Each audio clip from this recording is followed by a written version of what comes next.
I think we don't appreciate just how amazing we've made the world for ourselves compared with our ancestors, in terms of lifespan, in terms of child mortality, in terms of income.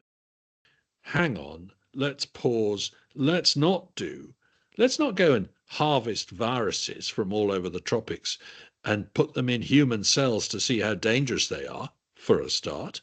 And then let's not swap their spikes genes to see if we can make them even more dangerous. There is a very good argument to be made that in its 25-year lifespan, a solar farm will produce less electricity than the energy that went into its manufacture, deployment, and operation.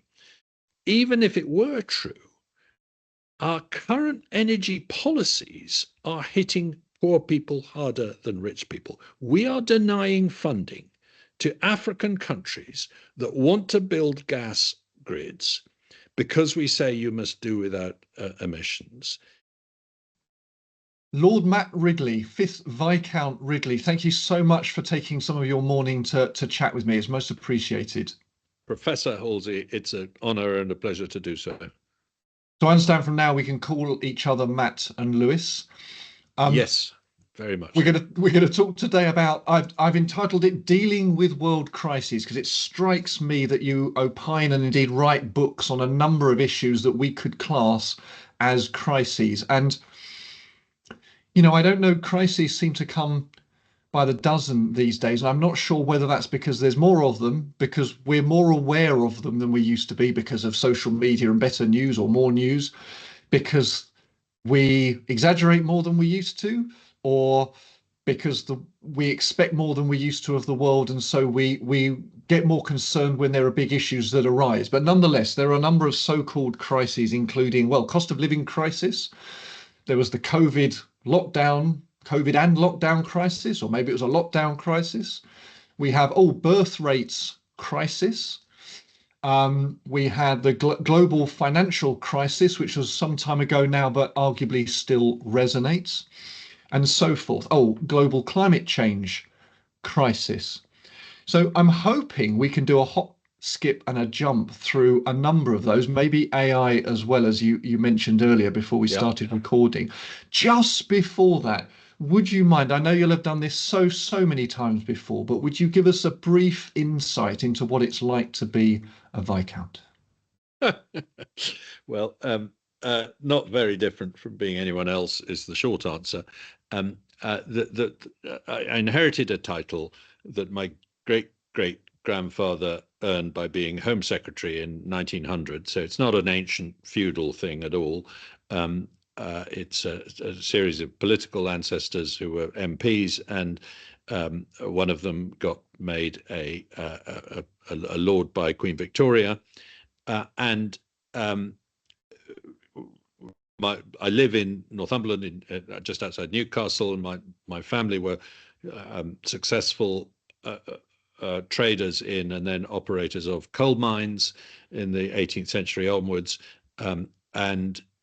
which is obviously the big industry in this part of the world. And I would argue they had a ringside seat at the very start of the Industrial Revolution. One of them put Newcomen engines into pits to pump out water, and they were the 4th, 5th, 6th, and 7th Newcomen engines in the world, I think, in around 1715. So I'm quite proud of that industrial background.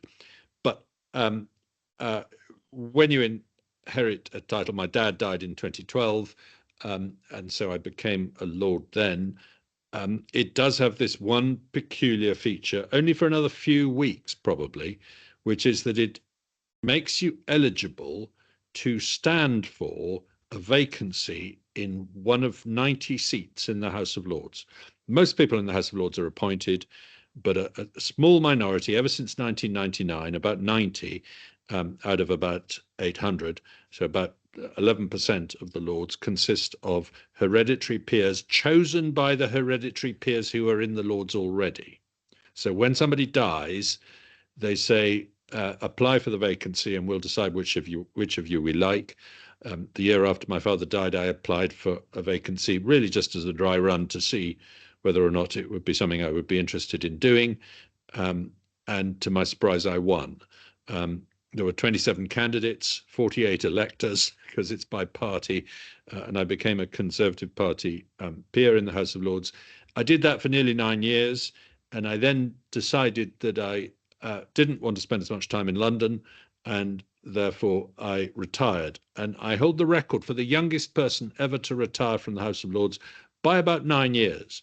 So I'm not quite as old as I look, and I enjoyed my time there.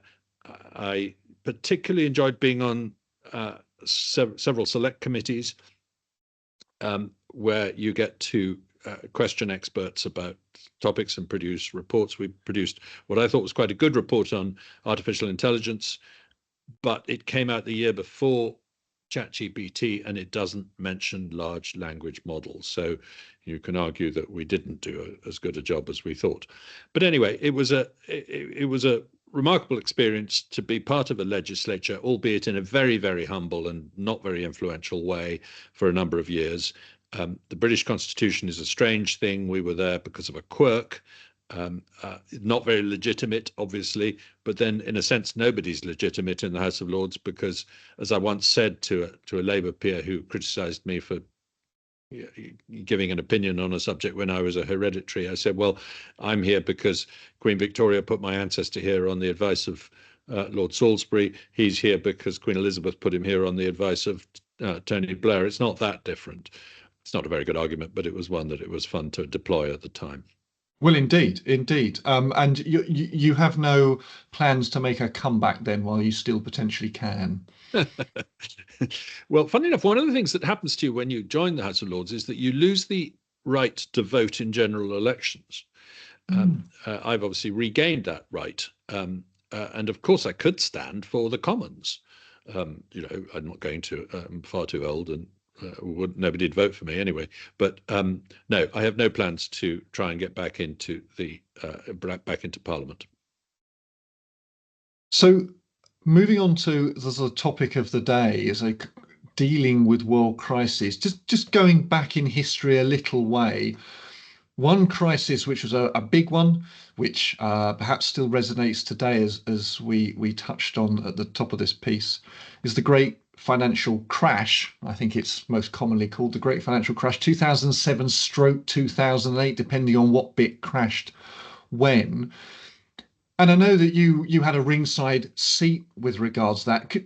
I'm interested in your thoughts, Matt, on whether issues regarding the Great Financial Crash still hang with us today, whether they affect our thoughts, governmental thoughts, Quango's thoughts on regulation, and whether you think that the sort of regulation that was around the banking system then, and perhaps the regulation that's around the banking system now, is doing a good job and was doing a good job.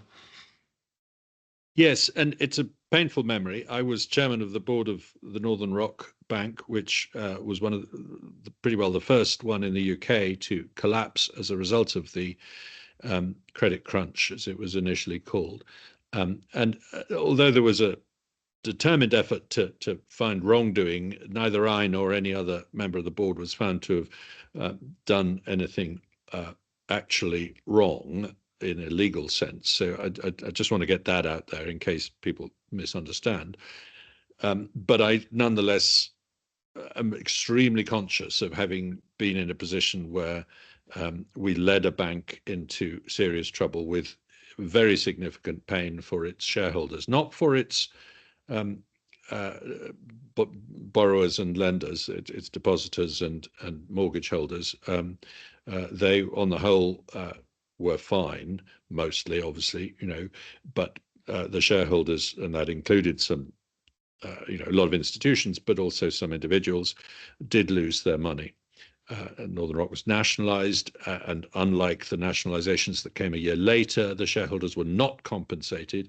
That's wrong in my view. They should have been, but there we are, because there was value in the bank. It was eventually sold back into the private sector at a profit to the taxpayer. What did we do wrong? Well, we over-leveraged. We borrowed too much money on the wholesale markets rather than through depositors in order to lend to people. So did almost every other bank. but we were growing somewhat faster, and so we were the first to be hit. Now, the two things that I say, not in self-exculpation, but in terms of at least putting it in context. One, we were the first to go and we had almost no warning. You can read the extremely reassuring things from everybody from the Bank of England governor downwards in 2007 saying, no, there's a little bit of a problem in the credit markets, but it's going to go away. Whereas all our rivals got into trouble a year later. All the main mortgage banks had to be rescued a year later. They had the warning of what happened to us. And instead of saying, oh my God, this could happen to us, we need to change the way we're operating, they actually said, well, we didn't like those northern people anyway. We'd like to go and try and recruit their customers to us. Now, why didn't we see it coming? As the Queen famously asked when she visited Queen Mary College, I think it was, and said, how come none of you economists saw this coming? Well, people don't see these kind of things coming on the whole. But the regulator did not help. There were accusations that we were under-regulated. It's not true. I mean, I spent many, many hours being grilled by regulators in the run-up to that event. But they were focused on the wrong issue. They only ever asked me and the other members of the board tough questions about our credit risk, i.e., were we lending money to people who couldn't pay it back? In the end, it turned out we were not running a high credit risk at all. The performance of the book was very good in the years that followed the crash. They never, to my memory, said, are you at risk of liquidity in the wholesale markets drying up? And that was the problem that blew us away. So a regulator focused on the wrong risks can do more harm than good. It can actually increase the probability of a crisis. That's one of the lessons we do need to learn. It's no good just saying we need more regulation. We need the right kind of regulation in financial markets. Now, as for the point about what the financial crisis did to the world, we are living with fairly dire consequences from it still to this day. There was a decade of pretty well zero interest rates around the world, which sounds nice if you're trying to borrow money, but actually it meant that a lot of zombie companies that couldn't perform well remained in existence. The real market signals were not there. The ability to earn money on deposits was not there for people. Governments overborrowed, and when interest rates eventually went up, there are now huge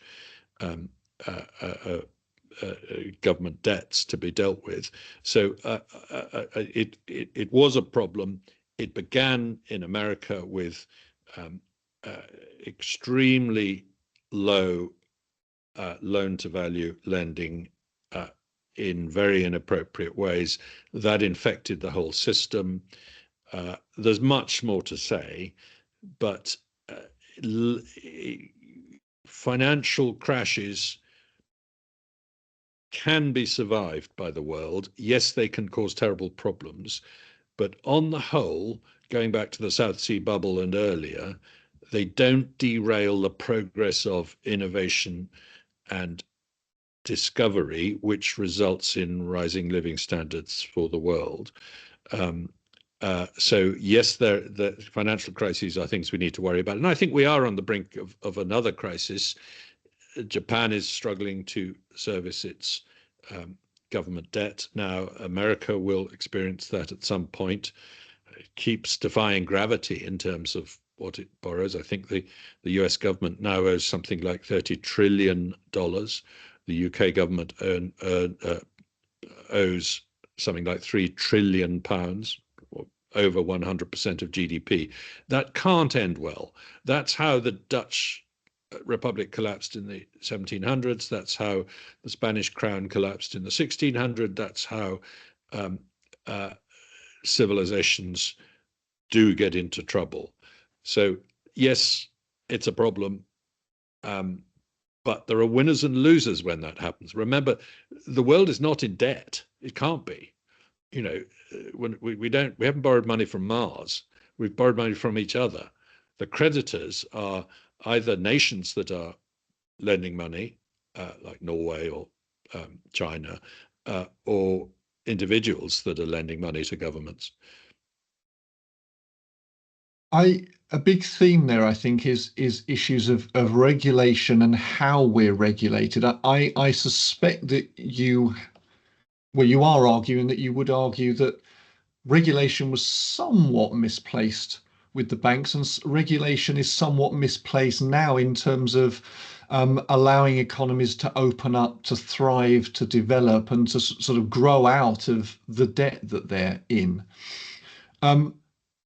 I, in a very, very small way, get frustrated with regulation. So, for example, if a tree falls down in a high wind, a day later, the council had put out red and white tape along the tree to warn people off climbing on it. Well, it strikes me that climbing on a horizontal tree is somewhat less dangerous than climbing on a vertical tree by dint of the fact it's much lower off the ground. And so the person's potential energy is much lower. I rent out a flat, and I was required recently to put in a fireproof kitchen door.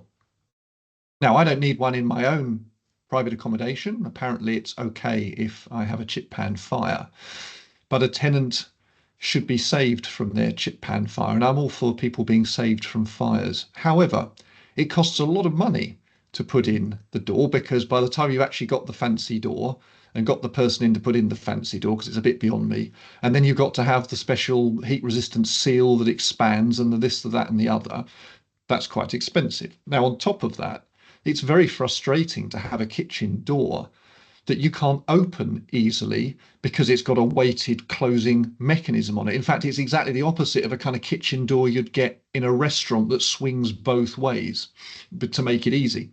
So what do people do? They wedge it open. So the thing, right? So it ends up doing the opposite. I mean, human nature isn't factored in here.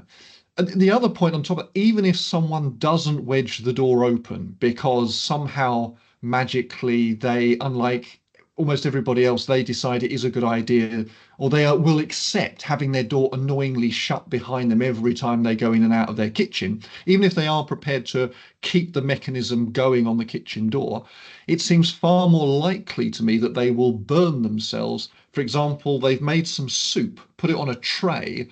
They're trying to carry that tray from the kitchen to the lounge. Maybe they want to watch some telly while they have their soup. They've only got one hand for the heavy kitchen door. The tray tips and they pour the soup over their hand and scald themselves. Seems more likely than that they will get burnt in a fire, albeit the level of burning may be different. So there seems to be a number of reasons. The fact that it isn't actually used the way it's supposed to be, the fact that it causes risks, that really means this is a bad piece of regulation. So, okay, maybe I'm missing something. And if you think I'm missing something, do say. You don't have to agree with me. But if my argument kind of stands, and I think I made 3 points there, so then why isn't this regulated away? And it strikes me the obvious reason is because no one's prepared to say, let's effectively increase risk. So it's a ratchet system that only ever works in one direction, no? That is the problem, is the ratchet of regulation tends to go in one direction, and the benefits of that regulation are there, but the disadvantages are invisible. You haven't seen them. You haven't seen the effect that a regulation has had in terms of stifling innovation that could do good. So I, for example, have spent a lot of my time, both as a newspaper columnist and as a politician, trying to push genetically modified crops as a good thing, because they are they have environmental benefits and all sorts of other benefits. But those benefits are not captured in the regulatory process, which says we only look at their risks. And there might be unknown risks. This is called the precautionary principle. We don't know what they are, but therefore we've got to tread very cautiously. And therefore we've ended up in Europe having an entire continent turn its back on this very beneficial technology, in my view. Now, you can say the same about vaping versus smoking. If you over-regulate vaping and say that we don't know the risks, then you end up with more people staying on cigarettes, which we know are way more dangerous than vapes. The evidence is very strong on that. And I was briefly on a body called the Regulatory Horizons Task Force. I'm very interested in innovation versus regulation. I wrote a whole book about innovation called How Innovation Works. And on that task force, I was tasked with leading a team looking at how to regulate drones in civilian use in the coming years. And we currently say you can't operate a drone, you can't operate more than one drone at once, you can't go above 500 feet, and you can't go out of visual line of sight when you're operating a drone. And this is to prevent drones running into civilian aircraft and things like that. So, perfectly sensibly, we're trying to stop those risks. But the result is that we've completely stifled an industry that elsewhere in the world, in Rwanda, for example, is delivering essential medical supplies more quickly and cheaply all over the country by having a less strongly regulated drone industry. And all you need do really for civilian aircraft is put proper transponders on them so that they're always avoiding other things in the airspace. And you could easily imagine delivering medical supplies, delivering takeaways, delivering goods and services to people in other countries. And we talk to regulators in other countries like Ireland, New Zealand, and elsewhere who are being much more accommodating to this new industry of drones. And when you think about it, had that approach been around in 1903, Orville and Wilbur Wright would never have been allowed to get off the ground. So it's a difficult balance to get right. I'm not here to say, let's have a complete ban on all regulation. That wouldn't make sense. But let's take into account that regulation can reduce safety by stifling life-saving innovation. As far as you're aware, actually, this is a particularly hot topic, I think. Are the UK still able to, shall we say, develop genetically modified crops, or has that been lost based on recent political movements? Well, the liberation that was planned under the last government was for gene-edited crops as opposed to genetically modified. That is to say, crops where you've gone in and used CRISPR to alter existing genes rather than taken genes from other organisms and inserted them using sometimes bacterial and sometimes viral mechanisms. The last government was not brave enough to say we want to go the whole hog. Even though in my view it should have done, to GMOs, but it said gene editing is bound to be safer, has all sorts of advantages, can do fantastic things. Let's liberate it so that it can happen. Now, Keir Starmer has said he wants to get closer to the EU. That would mean giving up on the imminent liberation of gene editing in agriculture here in theory. I'm told that they are trying to carve out an exemption in that agreement with the EU so that we can still do that in the next year or two. I don't know the details, but that would be good if true. But we need more than that, because industry gave up on this country for GMOs 30 years ago, said, well, there's no point, we can make better potatoes or disease-resistant pigs or whatever, but there's no point because we're never going to get approval. It takes 10 years to go through it. It was never officially banned. It was just made extremely difficult to get permission. So the key businesses went away, said, well, we're going to go to Argentina instead or whatever it is. So it'll take quite a strong signal of openness to these technologies before we can see much of a benefit from them.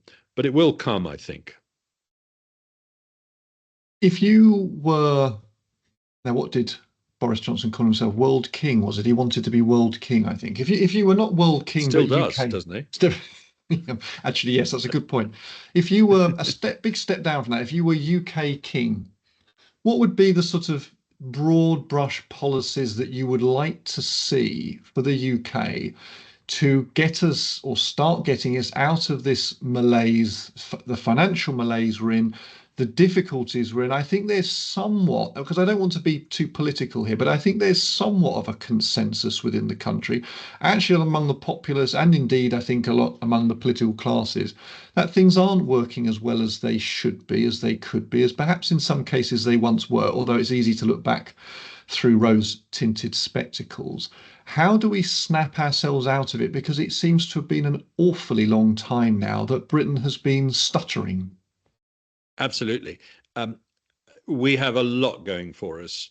We have the English language, the rule of law, an incredible scientific base, particularly in biomedicine. We're a free trading country with a great tradition. We have connections and advantages. We have one of the world's great financial centers on our island. We're bang in the middle of world trade zones. There's no reason we couldn't be growing at the rate of Singapore or some country like that.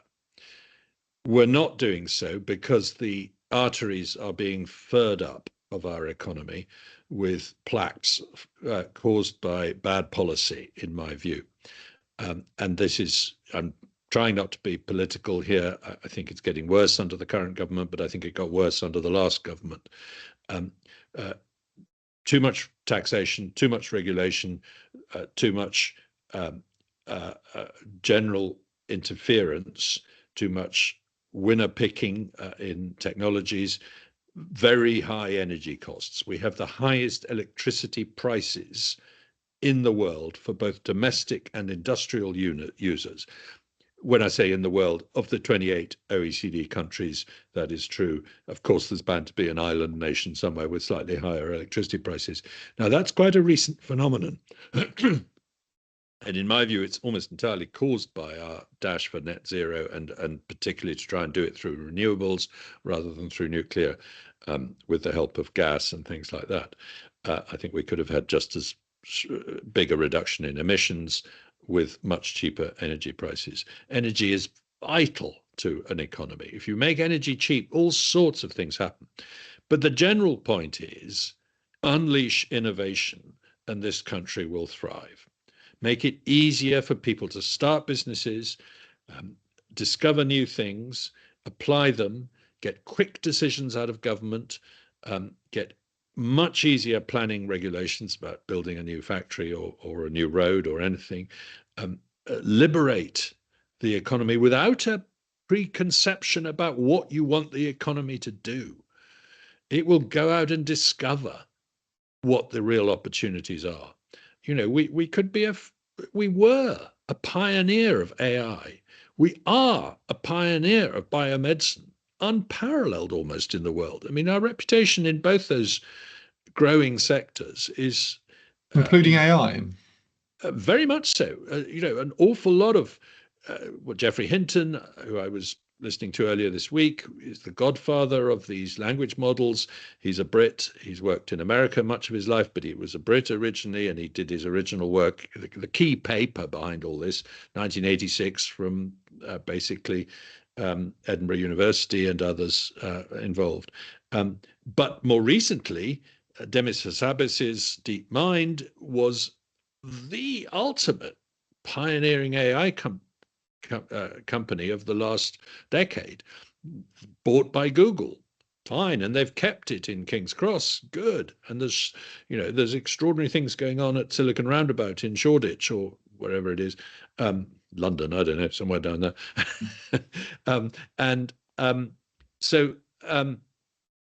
So that the ingredients are there for Britain to be Singapore on Thames, but we have made a very sluggish, very top-heavy, very expensive governmental and state system, which is causing us to stagnate. It's that simple. You argue in your book How Innovation Works. I think, can I put it this way, that There's a risk that governments want to think that they can make things happen from the top down. You say that they'll pick the winners, they'll put in the regulations that they think actually will help things or streamline things or push them in the right direction or stop things going bad. And there may be some truth to that, maybe, but actually it's hard for people in power to realize that what they need to do in the main is let go and let it happen. And you make the very powerful analogy with evolution that it's a blind process. It doesn't know where it's going. Evolution doesn't know where it's going, and neither should, in a sense, innovation, at least not a long way into the distance. Is that fair? It is exactly fair. I think you've summarized my view very well. And just to give you two very opposite examples, the year 2012 saw two very important discoveries. CRISPR, the gene editing mechanism, which has enormous medical as well as agricultural implications, and the first large language models that led to OpenAI and ChatGPT and all those kind of things. Nobody saw either of those coming. Yes, they knew these were exciting areas and the work was going on, but you can't see round the corner. And to go back a little further to illustrate this point, in 1990, say, the search engine sort of took off for the first time and became an incredibly important tool. I think it's the most useful innovation of my lifetime. You're probably not old enough to remember how you found information before search engines, but I am. And yet, and it's kind of obvious in retrospect, and you didn't have to start Google to invent the search engine. Lots of other companies did it. It's obvious that it was going to be invented as soon as you'd made the internet, but nobody predicted it. There's nobody in the 1980s saying search is not only going to be very useful, it's also going to be very lucrative. And even Google didn't realize that. They thought they were cataloging the internet. It took them by surprise to discover that they'd actually stumbled on a complete goldmine of how to monetize this process. So it's very difficult for people in government or other positions of influence to admit that they don't know what's coming next. And I feel that's a big gap in the way we run the world and we run the country. It's very hard, I think, for the human. Okay, there's ego involved and there's worry about retaining power, but there's also it's hard for the human mind to reconstruct the sensations they felt when they didn't know what was coming. It's like looking at a stock price and it's gone up. And you think, oh, why didn't I buy some of that? It seems so obvious it was going to go up, but it wasn't. Absolutely. I play a little bit of chess, very, very badly, genuinely. I'm not very good. I do these chess puzzles, and sometimes I work it out, and sometimes I don't. And I look at it, I think, I don't know, no, I just can't see there's a way to make the king or whatever it is. And then I can see what the solution is. And it's very hard in the instant to understand why I couldn't see it, having seen it. Well, Um, this is the asymmetry of how things are obvious looking, but should have been obvious and weren't. Another extraordinary example that I write about a lot is the invention of the light bulb in the 1870s. 21 different people invented light bulbs pretty well simultaneously, completely independently of each other in lots of different countries. There was Swan in England, there was Edison in America, obviously, and lots of other people. And uh, so you run over Edison with a tram, and you still get light bulbs. Um, there's an inevitability about it, an inexorability, and yet again, nobody sees the light bulb coming. And so I think that's a really quite important insight into how the world works. Between now and 2050, there are going to be some spectacular um, innovations. Now, people keep asking me to write articles saying what they're going to be, and I keep saying, I don't know. that's the point. That's the point. Yeah. We probably will encounter extraterrestrial life, perhaps, but I'd be a damn fool if I said we were definitely going to do that, or that it would necessarily be a good thing if we did. Yes, that's a whole lot. So nobody had a light bulb moment about the light bulb being invented. But then how could they? No, that's not quite right. But yeah, Yep. but and indeed going back a little bit further to Faraday, when he was playing around with electricity, if I can quite put it that way, and Oh, I love this discovering quote. it. I think you, yeah, go I'm ahead. so well. I don't have the quote to hand. I mean, you're a more learned man than perhaps you could pick it up for me then to carry on the story. Well, somebody said, "What use is this electricity thing?" And he said, "What use is a human baby?" Yeah, yeah.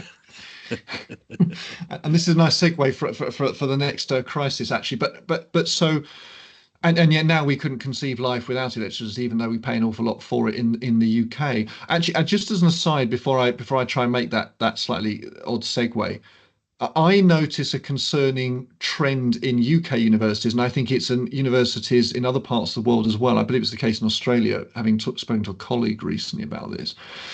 Universities have decided that their raison d'etre, that the reason for them to be, is not knowledge accumulation and dissemination, shall we say, but to do good, to do things for society. Now, it's great to do good by definition because it's good to be good.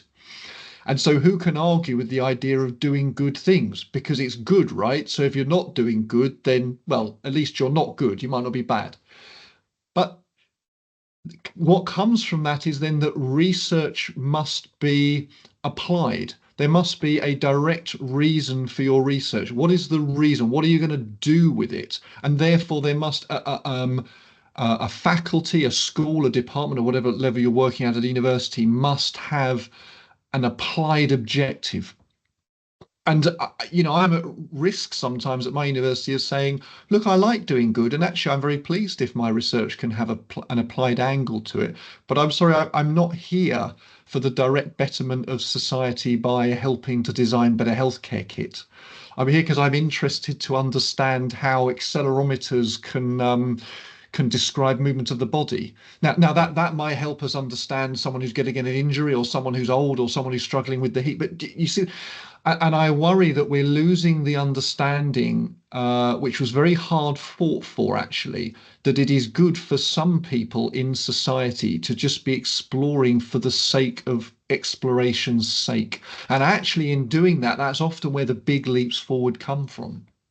Absolutely. And the problem here is something called the linear model of discovery, where a scientist discovers something, a technologist applies it, and an entrepreneur sells it to the public.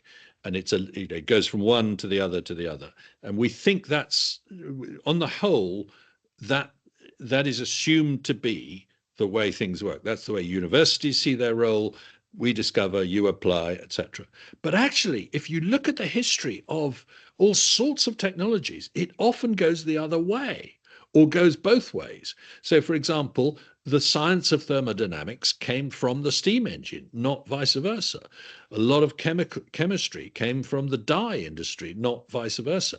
In more recent times, the invention of CRISPR, the gene editing technology about 10 years ago by Jennifer Doudna and Emmanuel Charpentier, was done in a university.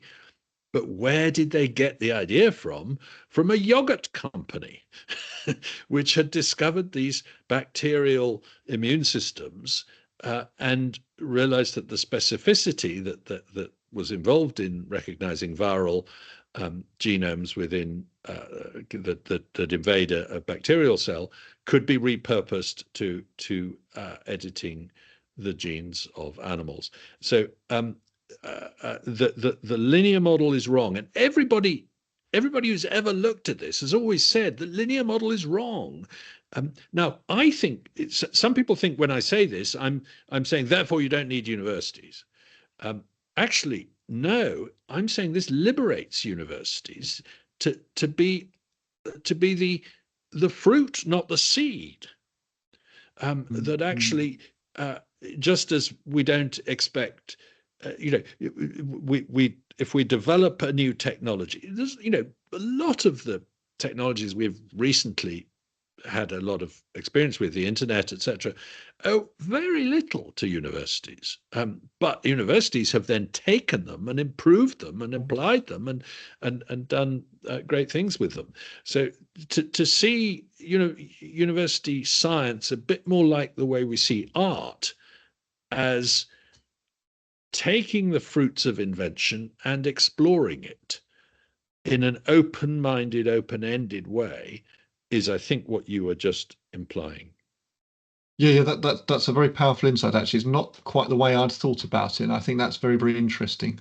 That gives me food for thought, actually. Now, going back to the segue I was claiming I was going to make, what's the use of babies? Well, clearly we need babies because they grow into adults. That's one good use of them. And in much of the world, or at least the Western world anyway, and other places as well, I think, and again, the UK is a worryingly good example of this. We have a declining birth rate. I see discussion about this quite a lot now. I think it's just about reached discussion at governmental level. Um, I hear a lot of explanations put forward as to why, on average, people are having less children in the UK, often with great certainty. People seem very sure, such as people are too poor to have children, which seems odd to me because we're richer than we've ever been, bar a recent blip, which I recognise is difficult for people. Anyway, what are your thoughts on that? I mean, a fashionable point of view still now, actually, by some people has been it would be good to have less children because of global climate change issues. Now, actually, having just said that, well, we're going to hold off on global climate change to discuss a bit later on if we get the time. But what are your thoughts on, do you think there's a concern about birth rates? And what are your thoughts on why there might be such a decline in birth rates that we're seeing?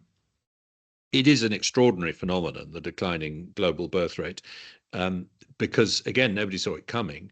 In the 60s, you had all these books warning that the population explosion was unstoppable and famine was therefore inevitable on a global scale. And actually, some of the books went on to argue, therefore, we shouldn't send food aid to India because it's better to let them starve now than have more people starving later. Literally, that was the argument made in at least one book. Um, so, uh, uh, and and and the global birth rate was actually peaking around the time those books came out, ironically, and was starting to fall. So it peaked in the 1960s. The number of people added to the world population each year peaked in the 1980s and began to fall, and has fallen steadily ever since. The estimated peak of human population has got closer and closer and smaller in repeated forecasts. So whereas it was once expected to be over 12 billion people in the 22nd century, the official forecast now says it'll be around 2070 and it'll be less than 11, maybe less than 10 billion. Actually, the numbers I'm seeing are suggesting it probably won't even hit 10 billion, and it'll probably peak around 2045, 2050 now. So we're constantly bringing down the forecast. And while and the birth rate has collapsed in most of Asia. So a country like Bangladesh is now below replacement fertility, which is an extraordinary thing to say to people like me who remember the 60s and 70s when the population expansion in that part of the world was very rapidly. It's still high in Africa, particularly, and one or two other countries like Yemen and Afghanistan.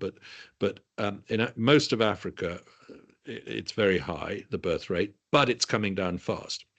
Why does it come down? Well, in the end, it's prosperity and health that brings it down. So the paradox, compared with the policies of the 60s, when some really quite brutal policies were being contemplated, is that you have to be nice to people, not nasty to people, to stop them having babies.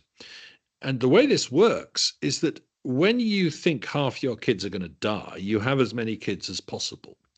When you know they're not going to die, you have a small number and invest in them. Um, you want to spend more money on them, therefore you don't want to have so many. You want to get them a good education and things like that. So it's stopping kids dying that has been the biggest cause of the so-called demographic transition.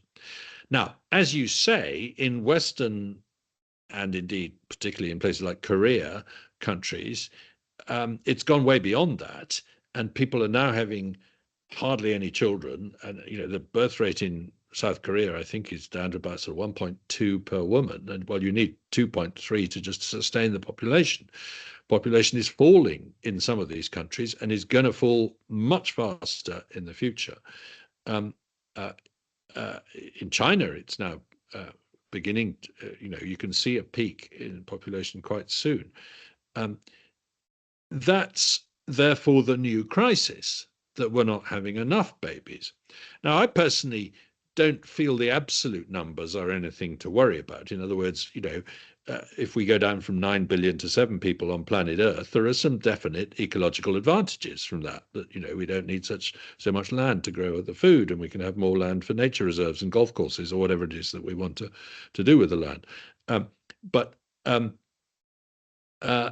there is a concern that as it's declining, the majority of the population will be old, will not be earning, will not be innovative, and will have to be supported by a smaller and smaller cohort of younger people. And there is a concern, which I don't share, that fewer people means fewer innovations, because innovations come from people sharing ideas, the process I call ideas having sex. And I personally think the difference between 7 billion people and 10 billion people in that respect is not going to be significant. You've still got plenty of people to come up with new discoveries and applications. But the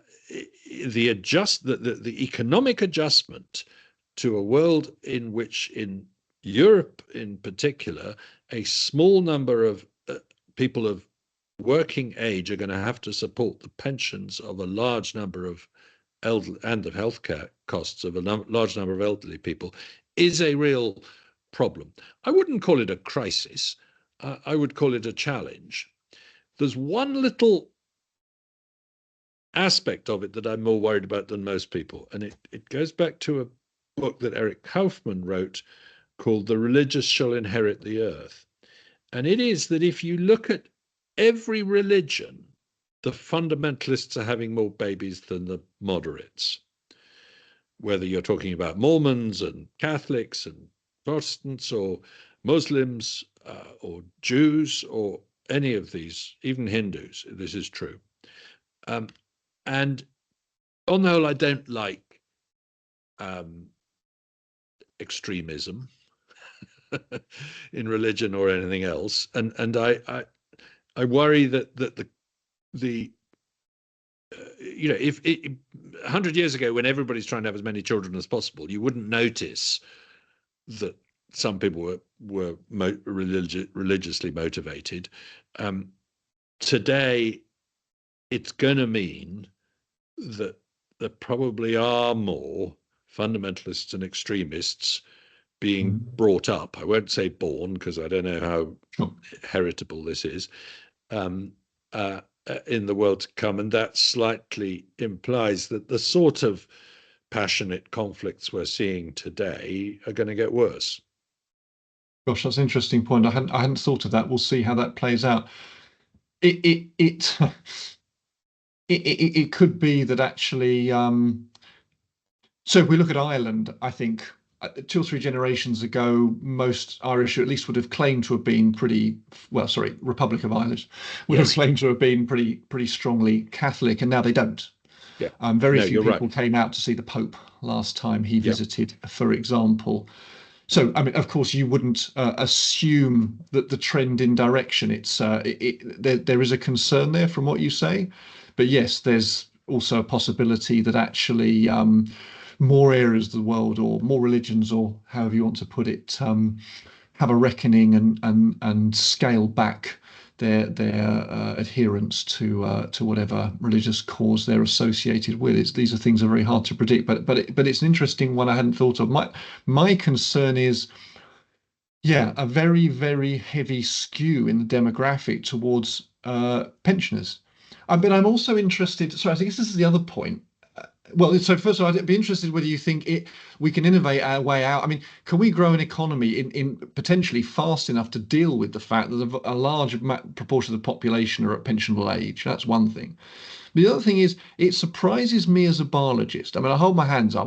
I wouldn't have thought this, that human beings, let's Yes. say, to be honest, particularly women, wouldn't be innately motivated enough to have children or to have at least two children. I would have thought that was kind of baked into us very strongly because otherwise we're not that interested in reproducing and surviving and our species wouldn't still be here. But it appears that in some countries such as the UK, the drive in people, and again, if I may say, particularly in women, because they're the ones that, of course, bear children by definition, the drive is not that strong. I mean, is it the case? Sorry, I'm loading up the questions here, but is it the case that people who can afford, 3 foreign holidays a year and have a job that they broadly enjoy and a partner who they enjoy, and they've already got a pet dog that covers some of the issues that they think it covers with child, a proxy child, that actually they're not interested enough in having children for it to compensate for the loss of the skiing holidays and the loss of freedom that they have in this modern middle class Western lifestyle. Is that the reason? Yes, I think that's exactly what's going on, and we've invented all sorts of things that can substitute for what you used to use family for, including looking after you in old age. You now say, well, the states can do that. I don't need my kids to do that to the same extent. Um, so, and yes, I agree with you. It's surprising. If you give rabbits more food, they have more babies. We now feed the world population much more effectively than we did 50 years ago in terms of calories per head. You can look it up. Um, and so that ought to mean we're having more babies, but we're not. And it's partly where what ecologists call a K-selected species that tries to have a small number of well-provisioned offspring rather than a large number of poorly provisioned ones, like podfish have, a billion eggs but don't look after them, whereas eagles have one chick and look after it for 2 years or whatever.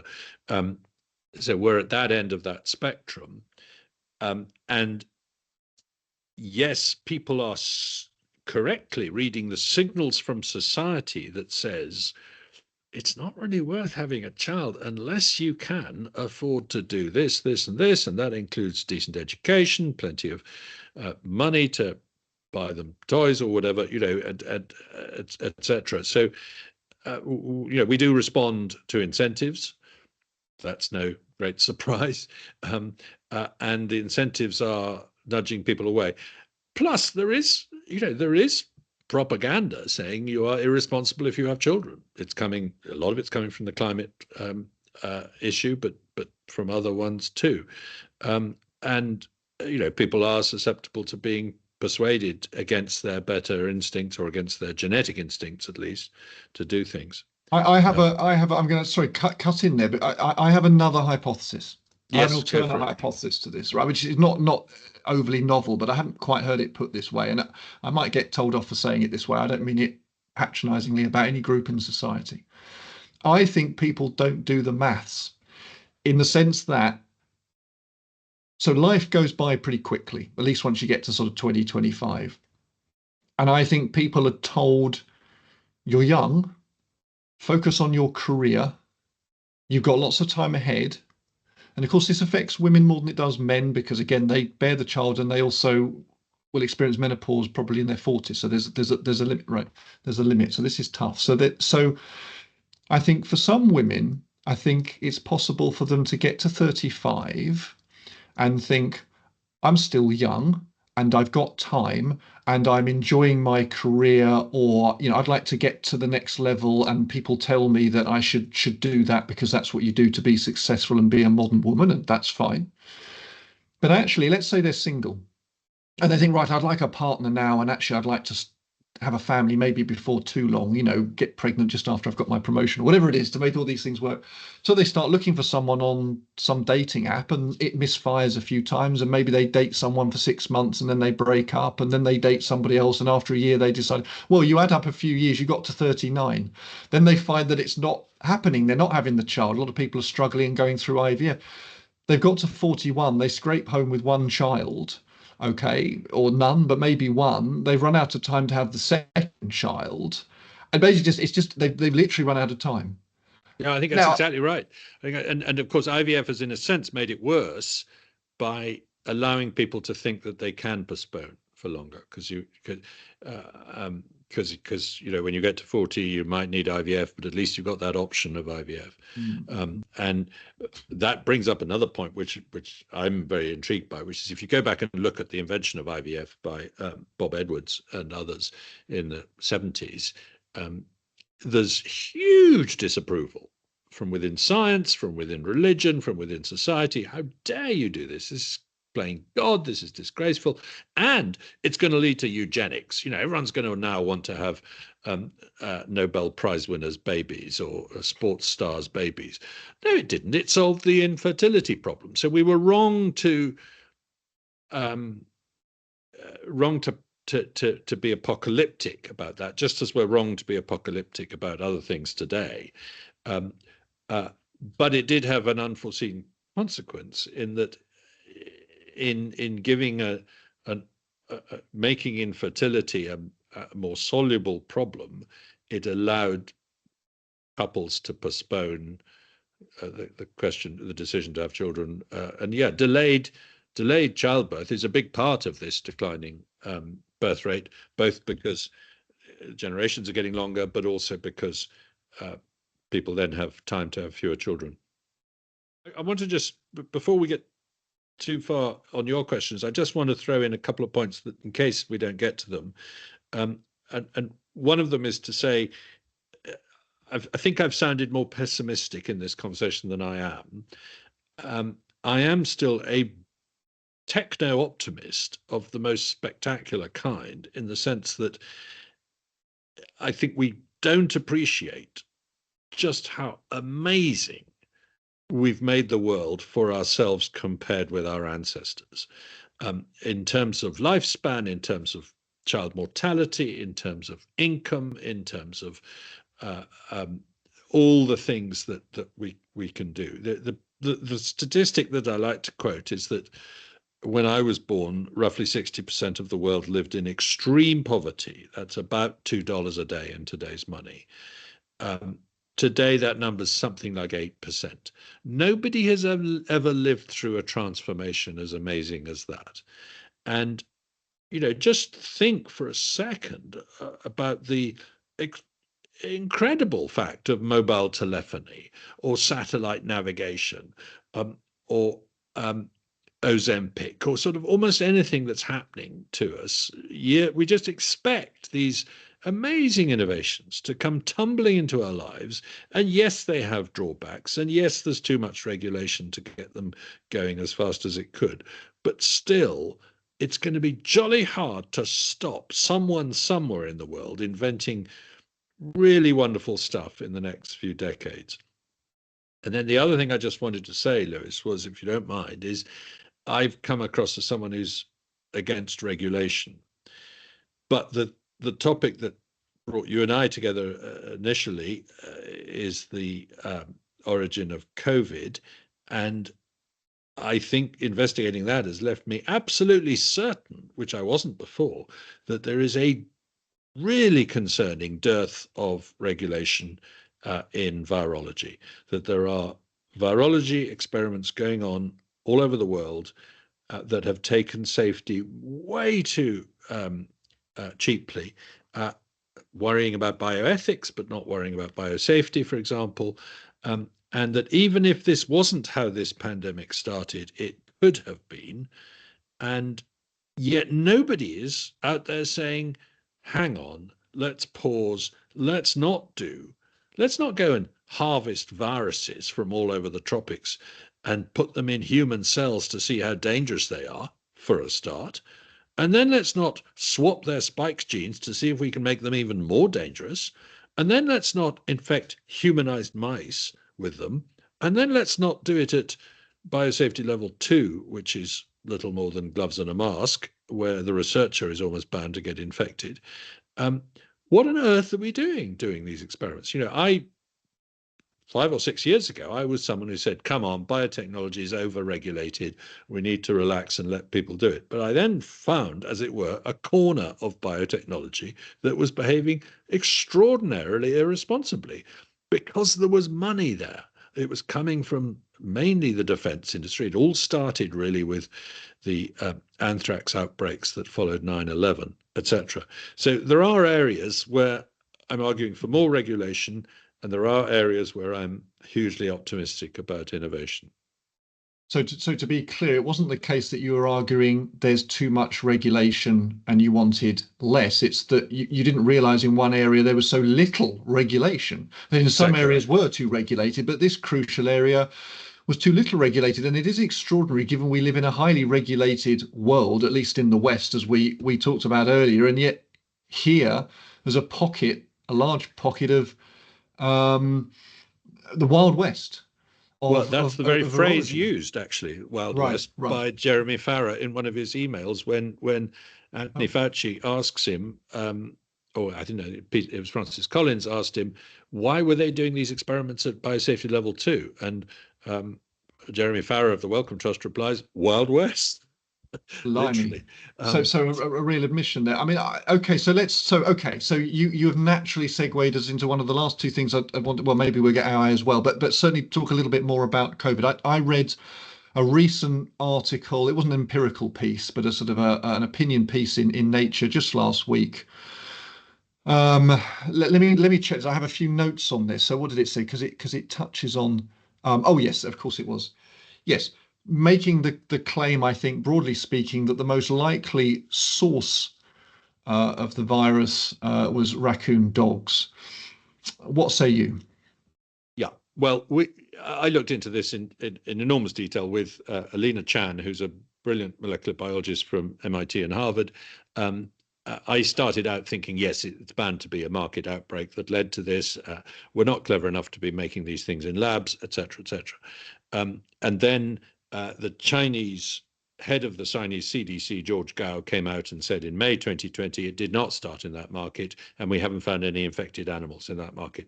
And that remains the case to this day. There are papers like the one you mentioned that keep saying, well, we think it might have started in raccoon dogs because raccoon dogs were on sale in that market, but they weren't infected. There is a negative correlation between raccoon dog DNA and virus RNA in that market. There's plenty of virus RNA in the market, in the samples, but it's not in the animals. It's in the countertops, the doorknobs, the sewage, and things like that.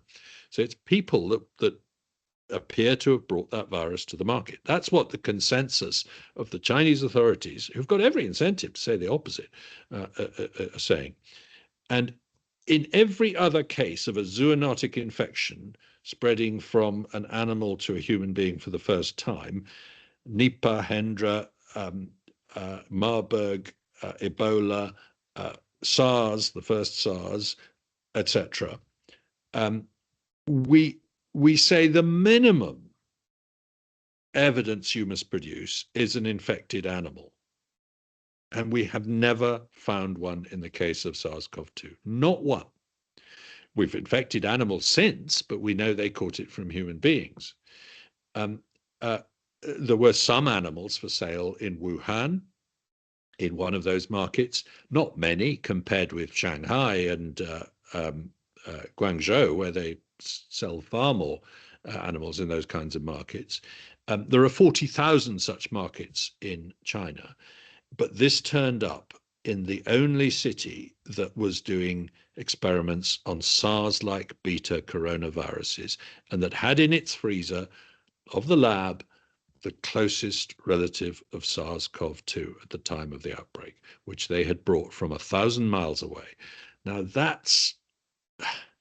you know, that's a coincidence that's pretty hard to explain away. And there are virologists like the one who wrote that paper who are desperate to explain it away because they don't want science itself or their scientific colleagues to be blamed for killing 20 million people. And I understand that incentive there. It's quite a charge. If this was an accident, it was the worst accident in history by about 1,000 times. That is to say, Bhopal killed something like 25,000 people. That's the worst death rate from an industrial or chemical accident that ever happened. This one killed something like 25 million people. So nobody wants it on their record as having been caused by a human mistake. Everyone wants it to be some peasant who happened to be trading in raccoon dogs because he's anonymous and he's not one of us.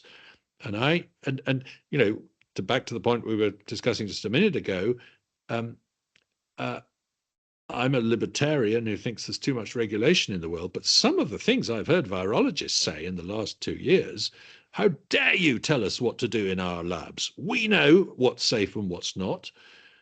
I mean, even I don't go that far. Now, that all makes sense. It worryingly makes a lot of sense that some people are very strongly incentivized to not want evidence regarding the possibility, because we don't know for sure that it's a lab leak. Correct. However, there is a role then, isn't there, for supposedly independent, august bodies to step forward and say, right, we're gonna assess this. We're going to have a team looking into this to the best of our ability. There's also an incentive, I would have thought, for the Chinese government, if it isn't. So these are two slightly different points. If it isn't a lab leak, to provide. I understand there's a database that they have their hands on, unless they've deleted it all, that would show all the chimeras that were being produced within those labs. And that would be, well, should be fairly definitive about where they'd got to with what, and therefore whether SARS-CoV-19 came from that lab or didn't. So sorry, two points to throw at you there. Why aren't there august bodies saying we'll take an objective view on this, a dispassionate view, and come up with the best answer we can? And why don't the Chinese government say, hey, look at the details we've got. This proves effectively that there wasn't a lab leak. Yeah. To take them in reverse order, the database, it's called the Bat and Rodent Pathogen Database. It was actually called something else, but it got renamed the day SARS-CoV-2 was first identified, which is curious in itself. It exists. It has about 22,000 entries in it, about 15,000 of which relate to bat viruses that they were studying in that lab. Not every entry is a different virus, but the different aspects of different viruses, large number of viruses. And it was supposedly up to date with what they were doing in that particular lab. And the purpose of that database, as spelled out in the preamble of it, is to help us prepare for the next pandemic. Well, which pandemic are they waiting for before they release that database? The point was it was accessible from outside up until 2 a.m. on the 12th of September 2019. Right. Now, that's either around the time or a month or two before the first case is likely to have occurred in that very same city of Wuhan. Why would you not make it accessible again now? If it doesn't contain a precursor of SARS-CoV-2 or something that could quite easily have evolved into one in a humanized mouse or a human cell through passaging, if it doesn't contain anything like that, then show it to us. What are you waiting for? It's very odd. And what I genuinely don't understand is why they haven't doctored it and then released it, because that would be a pretty obvious thing to do too. So of course, absence of evidence is not, can't be a piece of evidence in itself. But that's a pretty strong clue that there's something in that database they don't want us to see. Well, it's damning, isn't it? Let's be honest, it's damning. And for a while, Peter Daszak of the Eco Health Alliance was claiming, look, I know what's in that database and it's not relevant. And when he was said, yeah, well, you published quite a lot of what's in that database in 2020, but your data in that paper only goes up to the end of 2015 and the beginning of 2016. So what about the rest of 2016, 2017, and 2018 and 2019? And he said, oh, I don't know what they had in the lab after that. Okay, so you don't know what they had in the lab in the years that count. Now, there is, as I say, this one bat virus that's very closely related to SARS-CoV-2, which they admitted to having, and which they said, ah, yes, but we collected it in 2013. That's why it's called RATG13. So it's not relevant. And we went and looked at the samples they'd lodged of its genetic sequence, and we said, well, how come the date is 2018? Ah, well, yeah, we were doing some sequencing work on it 2018 on this bat virus that is 96.2% the same as SARS-CoV-2, and they were doing that in the year before. And then a document dropped called the diffuse proposal, which was a proposal to put the one feature that is lacking from all other 800 SARS-like viruses we've ever seen, to put that into a SARS-like virus for the first time. It's called a furin cleavage site. SARS-CoV-2 has that in it. Now, again, that document, the diffuse proposal, was floating around inside the Pentagon and inside the EcoHealth Alliance in America until September 21. And then it was leaked by someone. Well, why wasn't it volunteered in January 2020? Here's a document that is relevant, that tells you what they were planning to do in that lab at biosafety level 2, even though Ralph Barrick in the comments says, I wouldn't do it at that biosafety level if I was you. Why not produce these documents and get to the bottom of it? Now, America is kind of complicit in some of this because they were funding a lot of this work in Wuhan, and the NIH, and in particular the institute run by Anthony Fauci, was funding it partly as conveniently getting around a moratorium on this kind of research in the US. So they do have skin in the game of not wanting too much information to come out. That's not true of Britain. We didn't fund anything in Wuhan. We are a leading biomedical nation. We have an opportunity here to be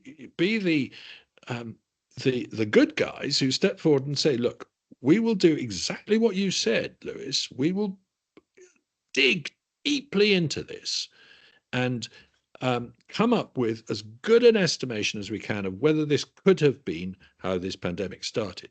Now, when I proposed even a debate about this topic to the Royal Society, they said, no, we can't talk about that. It's too controversial. And when I proposed the same thing to the Academy of Medical Sciences, which I'm a fellow of, they said something similar. As far as I know, no grant has been given by the Wellcome Trust or the UK government to any research group in the UK to look into whether or not this virus might have come out of a lab. And yet it's the world's biggest disaster, potentially, as you described, by far and away killed the most people ever. So surely we really want to know. Not necessarily the world's biggest disaster. It would be the world's biggest accident, if you see what I mean. Okay, I'll tell you, no, that's a very, I stand corrected. World's biggest accident. It may still be, actually, it may even be the biggest. Yeah, I mean, if you think of it as one incident. And I've told this story before, but there's a friend of mine, a brilliant scientist who used to be president of the Royal Society, and he actually had written a book saying, I think there will be a biotech accident and it will kill 1 million people. And he had a bet with someone along those lines. And so I said to him, you've won your bet. And he said, no. It's very important we don't find out what happened, because it would upset relations with China. And I said, would you say that about an airliner? When a Malaysian airliner disappeared in the Indian Ocean, or when another one crashed over Ukraine, we didn't say, well, it's important we don't find out, because if the Russians have shot it down, that would annoy them. But okay, so is the answer there then that China are so important and so powerful that it's China we don't want to fall out with? We don't mind falling out with Russia or Malaysia, I but think we that don't is want to fall out partly with true China. now, in terms of the finance that goes to nature and science, journals, the finance that goes to UK universities from China. Um, it's very significant, and there'll be a lot of subtle and unsubtle pressure coming from Chinese interests, but there will also be people thinking, well, I'd love someone else to find out, but I don't want to be the person doing it because then I can't get any Chinese students to my institution, or I can't get any Chinese Mm. grants for my publications. Maybe the government has done something surreptitiously. Maybe they've run some analyses, they've had some inquests, some inquiry. They've decided between them, oh yeah, we think it probably was a lab leak, and we're trying to learn from that, but they don't want to broadcast it. Well, we know that MI5 was given some pretty good documentation early on, and basically put up a brick wall to it. And I was talking to people who were um, pretty clear that the spooks were not particularly keen to look into this. And I eventually got a meeting with some spooks, and they listened very carefully and asked no questions, which I thought was a very odd way of going on. But there we are. Um, and I once had a conversation with an American spook who, over signal, with burner phones and all this kind of nonsense, in which he um, confidentially told me stuff that I not only did I know it already, I'd written it. He got it from one of my articles. Oh, so bit so behind my the curve there. respect for spies is not as great as perhaps it Oh, should be. not just virologists, but spies as well. Yes, sorry, I'm Not being doing well very at the rude about moment. lots of people today. I'm neither, so that's fine.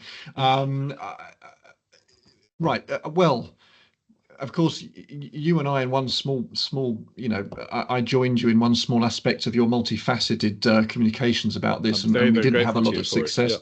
Oh, No, no, not at all. But I mean, it echoes what you said that there was concern. There was concern that things could be misconstrued or read the wrong way, or what was this particular organ going to, how is it going to be treated if it printed a certain piece of work, which I have some sympathy for. yeah, I agreed. Yeah. But that's where you kind of want these, again, I'll say the same thing, august bodies to step forward and say, this is what we do, leave it to us. We'll do, the Superman or the Hulk who steps forward and said, I'm big enough to deal with this. I'll go and sort this out or take on this role. And people who are paid big money and have climbed a long way in society who should kind of want these things. That's what they're there for, really. They're there to look into their heady, difficult, controversial problems. I mean, someone's got to do it, right? It's kind of where it gets interesting, really. You're a very naive person, Louis. No, indeed. So Yes, am I. I'll concede that. So well, now It's just tell I me we've only got 5 minutes left, by the five way. minutes left. Right, I have a friend who lives in Brighton and a friend who lives in North London. So naturally, they're both very, very keen on net zero by 2050. Right. And the argument. So I have here a page of a book that was read by my now. And it argues that whilst 10, 15 years ago, the price of per unit, megawatt production or whatever, per unit of electricity was relatively high. I'm reading this now, relatively high for solar voltaic and for thermal, that those prices have come down dramatically so that they are now. So now onshore wind comes out in this document, it's a couple of years old now, few years old, $41 for onshore wind versus $155 for nuclear, $40 for solar photovoltaic versus 109 for coal. I don't have the units, but it doesn't matter. It's the relative that Yeah. matters here. So Yep. the book is arguing that it's very attractive now to use renewables, intermittent renewables, I should say, because of course nuclear is in a sense renewable, and that is therefore the answer to all our woes. Yeah. I'm not convinced. I've looked at this. I've covered this on and off for decades, actually, since I was science editor of The Economist in the 80s. And I used to be an enthusiast for what I now call unreliables, but you can call them renewables if you like. They have their place in some places, but I do not think they are the answer for grid level electricity in a country like Britain. Just to give you some points about solar in the UK, there is a very good argument to be made that in its 25-year lifespan, a solar farm will produce less electricity than the energy that went into its manufacture, deployment, and operation. North of the Alps, an argument has been made in peer-reviewed journals that that is the case, that there are 250 countries that have been assessed for their suitability for solar power. Britain comes 249th. We are very cloudy. We need our electricity in the winter, not the summer. And I wrote an article a few months ago saying that the amount of electricity produced on a December day by solar power is the square root of sod all. There was a complaint to the press regulator that this was an unfair criticism. After much huffing and puffing, the press regulator agreed that it was an acceptable thing for me to say. So it's now official. It's the square root of sod all. Basically, you produce 5% as much electricity in winter, taking into account cloudiness, shortness of the day, and so on, as you do in summer. But wind power, what about wind power? And we use 40% more. As for wind power, yes, we're better placed for wind power. Yes, it can be comparatively affordable compared with onshore, compared with gas and other nuclear, but that's when you don't take into account its unreliability. If you do take into account its unreliability and you take into account the backup costs of having gas-fired power stations ready to step in at a moment's notice when the wind drops, and you take into account the cost of wiring it up from the wind farm in the north of Scotland to where people use the power in the south of England, you have to add those numbers back into those numbers that you quoted me to get the true cost of wind power. It then comes out as dramatically more expensive, particularly offshore. I mean, it really, really is eye-wateringly expensive to get our electricity from wind farms in the North Sea. And the more we add unreliables to the grid, the more difficult it's going to be to keep the lights on. That doesn't mean we can't do it, but we can only do it at great cost. And you can't, it's not so easy to back it up with nuclear, because you can't turn nuclear on and off very easily. It needs to be on all the time, even just for financial reasons, apart from anything else, because its main cost is capital cost. But if you are using, but gas is a much better way to back it up. But if you're going to have gas-fired power stations and you're going to pay for them, why not just use them? They don't produce that much CO2, really. Not when you take into account the embedded carbon in creating a wind turbine and running it. It takes 150 tons of coal to make a wind turbine, for example. You have to clean the blades with helicopters, or ships in the North Sea have to go out and visit them, etc. So there's things here that are the pro doing something about climate lobby has somehow become the pro wind and solar lobby, and that's not necessarily rational. If they'd become the pro nuclear lobby, I would understand it much better. That really is a low carbon way of making reliable electricity. Well, one of the problems in the UK is we've lost the knowledge to build nuclear power stations, I think. And we've over-regulated them, so they're too expensive. Okay. So right, now they are very expensive. Nuclear is expensive, but is that inherent within the materials, or you're saying it's to do with regulation in part? It's 90% to do with the regulation. With the way we've regulated them is like Egyptian pyramids. We say we'll do a separate assessment for each one. We won't be able to learn lessons, and if you change so much as a screw from the design, you have to come back to the regulator and get the design redone. It's a fantastically complicated way of doing it. If you look at Hinkley C, it has a heck of a lot more steel in it than power stations we were building 30 years ago, which proved perfectly safe. It has an even hecker a lot of concrete, more concrete in it. But the thing it has a heckest lot of more of is paper. That is to say, documents, tens of thousands, hundreds of thousands of pages of documents about aspects of safety and regulatory approval, which all add up to enormous cost. That's where an awful lot of the cost is coming from. Kitchen door levels of regulation on a super scale. Absolutely. And China is going to open before 2030 something like 20 power stations equivalent to Sizewell C, which is going to take us 10 years longer and cost us more than they're going to pay for the whole of the 20. We've gone mad with this thing called ALAR, as low as reasonably achievable, ALARA, which is the rule for every technology involved in a nuclear power station. So, for example, you have to now build them strong enough so that if a plane deliberately crashes into them, they can survive that. Well, that makes it much more expensive. So when someone concerned, and sorry, I suspect you are concerned about climate change, at least to some degree. I mean, I am. It depends what one means by concerned, I guess. But if somebody says, well, okay, look, maybe you're right, Matt. Maybe solar isn't great for Britain because it's not very sunny and it's intermittent. So we have to have a gas-fired power station on all the time and ready to crank up when solar's not working. So that's very expensive. You have a dual system there and so on and so forth. But hey, we're pumping out a lot of CO2 into the atmosphere. We've got to do something to get that down. What would be, coming back to the theme of, dealing with global crises, what would you do from this point for the UK?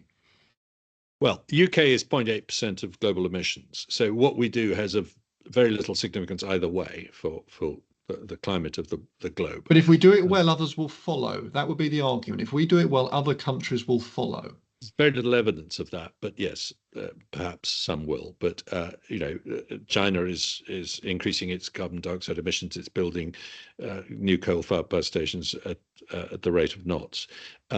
So what happens to the global emissions picture is going to not depend on what we do either way. That's the first point to get across. And the second point is, what is the social cost of each ton of carbon that we emit? Social cost of carbon is the phrase that the economists use. And by that, they mean the total damage now and forever into the future that ton of carbon is going to create. Well, that number is surprisingly low. It's so low that the UK government has given up calculating it. They're embarrassed by it. And one reason for that is because, and this is based on the best economists who are looking at climate economics, but one reason is because the social benefit of each extra ton of carbon dioxide is much larger than we first thought. And this comes mainly from a phenomenon called global greening, which is that every ton of carbon dioxide added to the atmosphere causes more green vegetation to grow on the planet Earth, both in the oceans and on land. And if you just look at the effect on crops alone, we've probably got 15% as higher yields than we had before we started ramping up carbon dioxide emissions. Well, going back to, say, the 80s. That's crops alone. But then you've got to take into account the fact that trees are growing faster, marshes are growing faster, deserts in particular are much greener than they were because of this effect. You can measure this with satellites. Corals are growing faster in the ocean for the same reason. There's more carbon dioxide to fuel more growth. Now, you have to put some number on that. You may not like, you can argue about how valuable that is, but it means there's more food for grasshoppers and more food for gazelles and everything else in between. No, it's not all good news. We don't want too much weeds in our garden or whatever. But nonetheless, the attempts to model this keep running up against the problem that we are only talking about the damage. We're not talking about the net damage when we talk about carbon dioxide effect. And all economists agree that at the moment we've got net benefit, and that will continue to be the case for a number of decades. And they think that at some point in the future, it will tip into net harm. It's a problem, but to say it's a mega existential crisis is simply wrong. I mean, the people who say that billions of people are going to starve to death in the next decade because of climate change are simply wrong. Drought is getting less frequent, etc. And as I say, crop yields are going up. So for me, the right approach to climate change is to say, let's research energy technologies till we can find ones that are really affordable and reliable, that don't rely on producing emissions. And in the meantime, let's burn gas rather than coal, which we were switching to quite happily before we got worked up about this, and nuclear where possible. And then sometime probably in the 2050s, 2060s, we'll have fusion or something else like it, or very, very much improved forms of nuclear that are much cheaper, that will enable us to stop emitting pretty well overnight. You know, what if we spend an absolute fortune to get to net zero for the UK with our tiny contribution to global emissions by 2050, and then in 2051, someone comes along with a technology that solves the problem for a tenth of the price? We'll look pretty damn stupid. So it's this ridiculous deadline that is distorting what we do, and it's stopping us researching new technologies that could solve it. We're rolling out really quite inefficient technologies at the moment that are, damaging the landscapes. I live in Northumberland. The wind farms have ruined some of the views of the Cheviots. They're killing a lot of birds, etc. So I simply I just think we've got to keep this in proportion. Yes, climate change is a problem. Compared with virology or even AI, it's not nearly such a big problem as those. And so overall, are you quite positive about the future of the world in terms of climate issues? Yes, I am. I think it's very likely that my grandchildren will live in a world that is slightly warmer. That warmth, by the way, is mostly in the north, mostly in winter, and mostly at night time. Tropical warming has been very slight indeed, and that's what you'd expect from a greenhouse gas effect, because it's slower heat loss rather than faster heat addition. So I think you will have less glaciers, less ice, etc. But the Arctic Ocean was ice-free in the current interglacial period quite frequently about 7,000 or 8,000 years ago. Not for the whole year, of course, but for a few weeks every summer or a few months every summer. We know that for pretty well certain now. So so and polar bears survived that. Polar bears can take refuge on land in ice-free areas. They do already in Hudson's Bay and a number of places like that.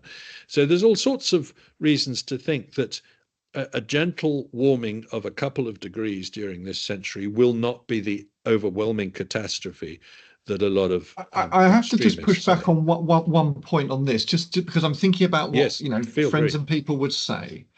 They might say something like, well, look, we're a northern temperate island, relatively rich. We'll be okay. But what about the low-lying island that's basically going to disappear? What about those poor areas in Bangladesh on the Delta? What about poor countries in general that would just struggle tremendous? What about when the hurricanes seem to go through the Americas and they always seem to hit the poorest places? We might be all right, but aren't there going to be lots of places in the world that are devastated by climate change over the next few decades? Well, there are several answers there. Bangladesh is gaining land. The Maldives are building airports and gaining land. Most tropical atolls in the Pacific are actually have a dynamic relationship with sea level rise. They're caused by accretion of sand and things, so they actually go up and down with the sea level in a curious way. So there's an exaggerated problem about low-lying islands. As for poor countries getting hit hardest, that is true of weather today. Yes, hurricanes hit poor people harder than rich people, partly because they happen in tropical areas, and partly because people have less good shelter, less good warning, and so on. Um, but that's already true. There's no increase in hurricane frequency or intensity at the moment. None. I mean, that's official from the Intergovernmental Panel on Climate Change. It continues to oscillate dramatically between years, and every now and then there's a bit of a trend, and then it goes into reverse.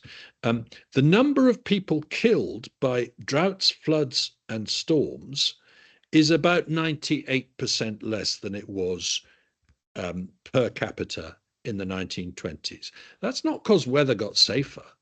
That's because we uh, give people better warnings, we give them better shelter, better communication, we design better defenses. So adaptation, yes, we should be doing as much adaptation as possible to climate change and to weather, whether the weather's going to get worse or not. That's something we should definitely be doing. And when you say poor countries are going to be hit hardest by climate change, that's not quite true, in the sense that I already said climate change is a bigger effect in colder areas than warmer areas. But even if it were true, our current energy policies are hitting poor people harder than rich people. We are denying funding to African countries that want to build gas grids because we say you must do without emissions. And as a result, we are causing more people to cook over wood in rural areas in Africa, which means that they inhale a huge amount of smoke, and 3 million people a year die from the effects of indoor air pollution. And of course, it means they're going out and chopping down wood in the forest, which is not good for nature. So, yes, climate policy is currently hurting poor people harder than climate change is. That's a fantastic point to end on. I think it's great food for thought. Matt, Lord Ridley, thank you so much for your time today. I've taken up an awful lot of it. I could talk to you all day, all week, all month, really, about all these things. You so much to say in such depth on all these topics and more. We've had a tremendous sort of whistle-stop tour around some global crises, sort of past and present, with lots of positives there to take away. It's certainly not all doom and gloom. And it sounds like, in the end, innovation is the key, and it should be encouraged wherever possible.